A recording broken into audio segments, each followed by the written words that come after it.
मान लीजिए कि ये 3 गॉड हैं, एक हमेशा सच बोलता है, एक हमेशा झूठ बोलता है और एक रैंडम बोलता है। अब आप दिल पे मत ले लीजिएगा कि ये तीनों गॉड हैं तो सच ही बोलेंगे, वैसे ही क्वेश्चन में था तो ऐसे ही लगा दिया। हमें नहीं पता है कि कौन सा ट्रू है, कौन सा फॉल्स है और कौन सा रैंडम है। हमें इनमें से हर एक से एक एक यस नो क्वेश्चन पूछना है, जिसका आंसर या तो हाँ हो या तो ना हो। जैसे कि आपके सामने कोई रेड ऑब्जेक्ट रखा है तो आप पूछ सकते हैं कि क्या ये रेड है। अब ये मत पूछिएगा कि ये कौन सा कलर है, कि वो धर्म संकट में फंस जाए, क्योंकि वो सिर्फ हाँ या ना में ही जवाब दे सकते हैं। और बड़ी बात यह कि वो इंग्लिश तो समझ लेंगे लेकिन जवाब अपनी भाषा में देंगे, का और खा। और हमें ये भी नहीं पता है कि किसका मतलब का है और किसका मतलब खा है, हाँ का मतलब का है या खा का मतलब हाँ है या क्या है। तो ये भी कन्फ्यूज़न है, ये भी हमें नहीं पता है। और 3 सवाल पूछ के हर एक से एक एक पूछना है और ये हमें पता लगाना है कि कौन सा ट्रू है, कौन सा फॉल्स है और कौन सा रैंडम है। ये क्वेश्चन लिखा हुआ है, इसे आप वीडियो पॉज करके एक बार पढ़ लीजिए और आगे बढ़ते हैं हम लोग सोल्यूशन की तरफ। अगर आपको लगता है कर सकते हैं तो आप अपने आप करिए। तो ये रहा सोल्यूशन। ये पजल रेमंड स्मुलियन ने क्रिएट की थी और जॉर्ज बुलोस ने इसको फेमस किया था। इसको अब तक की हार्डेस्ट लॉजिक पजल माना जाता है। तो चलिए शुरू करते हैं। इनको अगर हम लाइन से खड़ा कर दें तो कुछ पैटर्न बन सकते हैं, जैसे कि पहले वाला हो सकता है ट्रू हो, दूसरा वाला फॉल्स हो और तीसरा वाला रैंडम हो, या पहले वाला ट्रू हो, दूसरा रैंडम हो, तीसरा फॉल्स हो, या पहला वाला फॉल्स हो, दूसरा ट्रू हो, तीसरा रैंडम हो। इस तरह से 6 बन सकते हैं। ये 6 लिख दिए, देख लीजिए। अब ये क्यों बना के दिखाया, देखिए। जब हम लोग सवाल पूछेंगे, पहले से पूछा सवाल, उसने का या खा में कुछ जवाब हमें दे दिया, ठीक है। अब दूसरे से पूछा तो फिर वो का या खा कह सकता है, फिर तीसरे से पूछा तो वो का या खा कह सकता है। अब ये जो पैटर्न है का होगा या तो का खा होगा, इस तरह के कितने हो गए, देखिए 8 बन गए। 8 रास्तों से हम आखिरी तक जा सकते हैं। 8 बन गए ये केसेस, ठीक है। तो अब मगर मान लीजिए पहले हमने सवाल पूछा, उसने का या खा कह दिया और हमको समझ ही नहीं पाई ये का मतलब हाँ है या खा का मतलब हाँ है, तो क्या हुआ, पहला तो क्वेश्चन पूछना बेकार हो गया। अब उससे अगर हम कोई मतलब ही नहीं निकाल पाए तो अगर आधे चले जाएंगे, आधा वेस्ट हो गया हमारा। केवल बचे हमारे पास 4 केसेस और 6 तरह से वो खड़े हो सकते हैं लाइन से। तो ये चीज़ नहीं होनी चाहिए। इसका मतलब पहला सवाल भी जो हम पूछें उसका भी कुछ ना कुछ हमें मतलब निकालना पड़ेगा, तभी हम ये क्वेश्चन कर सकते हैं, वरना नहीं कर सकते हैं। तो कैसे मतलब निकालेंगे, हम लोग क्या करेंगे, का और खा को भी अपने क्वेश्चन में यूज़ करेंगे। देखिए कैसे। पहला क्वेश्चन पूछेंगे ए से, if I ask you is B random will you answer का। हमने पूछा कि अगर मैं तुमसे पूछूं कि क्या बी रैंडम है तो क्या तुम का कहोगे। मतलब क्वेश्चन में भी ये क्वेश्चन पूछा। अब इसको कुछ केसेस आप देख लीजिए। हो सकता है ए ट्रू हो और का मतलब यस हो सकता है ए ट्रू हो और का मतलब नो हो सकता है ए फॉल्स हो और का मतलब यस हो सकता है ए फॉल्स हो और का मतलब नो हो।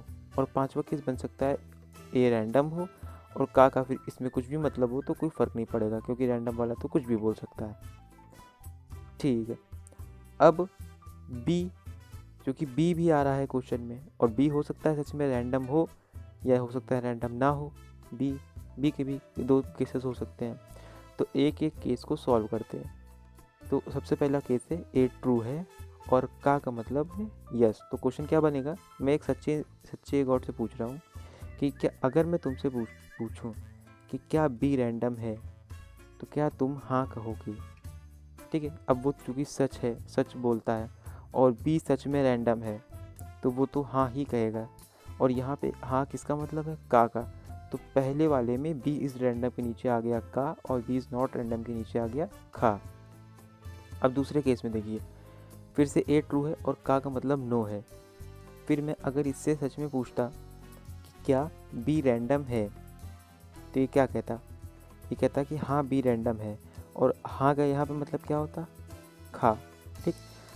लेकिन सवाल दो टुकड़ों से बना है कि क्या तुम का कहोगे, लास्ट में पूछा गया क्या तुम का कहोगे। अब ये क्या बोलने वाला था, ये बोलने वाला था हाँ, मतलब ये खा बोलने वाला था।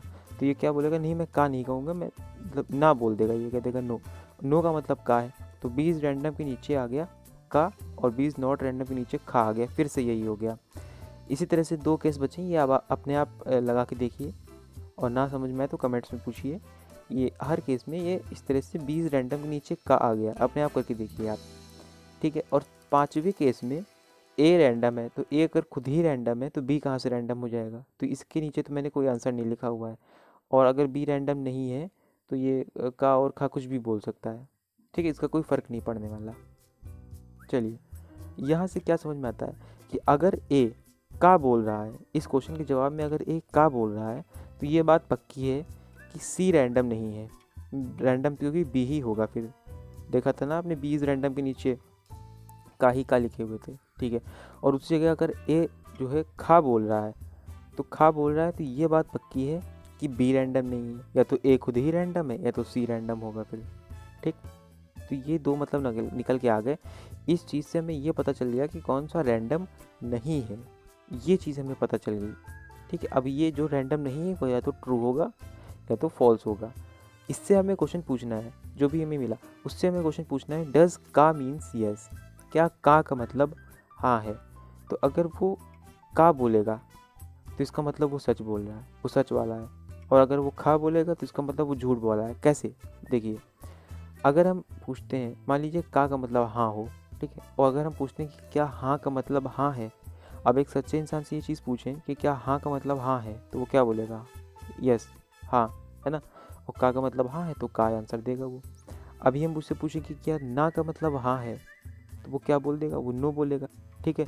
क्या ना का मतलब हाँ है और ना बोलेगा। क्वेश्चन में भी हम ना वर्ड यूज़ कर रहे हैं, वो भी ना बोल रहा है, इसका मतलब क्वेश्चन में जो वर्ड यूज़ कर रहे हैं वही वो बोल रहा है, ठीक। तो अगर वो वही वर्ड बोल रहा है जो क्वेश्चन में यूज़ किया गया है तो इसका मतलब वो ट्रू होगा, वरना वो फिर फॉल्स होगा। तो ये पता चल गया हमें, ठीक है।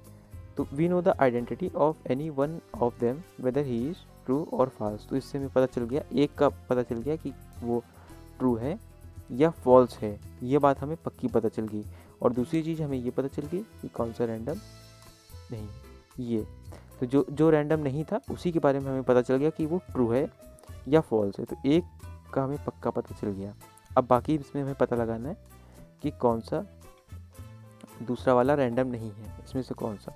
तो ये अब ये जो सबसे पहले क्वेश्चन हमने पूछा था, ठीक है, तो सबसे पहले जो क्वेश्चन पूछा था वही वाला हमें फिर से पूछ देना है बी से। इसके बारे में हमें पता चला कि ये रैंडम नहीं है।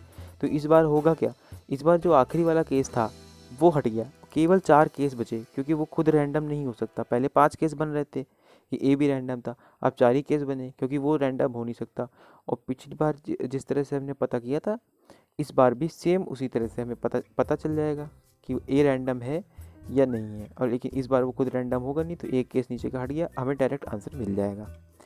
तो उम्मीद करते हैं कि आपको वीडियो पसंद आया होगा। अगर पसंद आया तो इसे ज़्यादा से ज़्यादा लाइक, शेयर और सब्सक्राइब कीजिए, और इसी तरह की और भी वीडियोस के लिए हमारे चैनल को सब्सक्राइब कीजिए।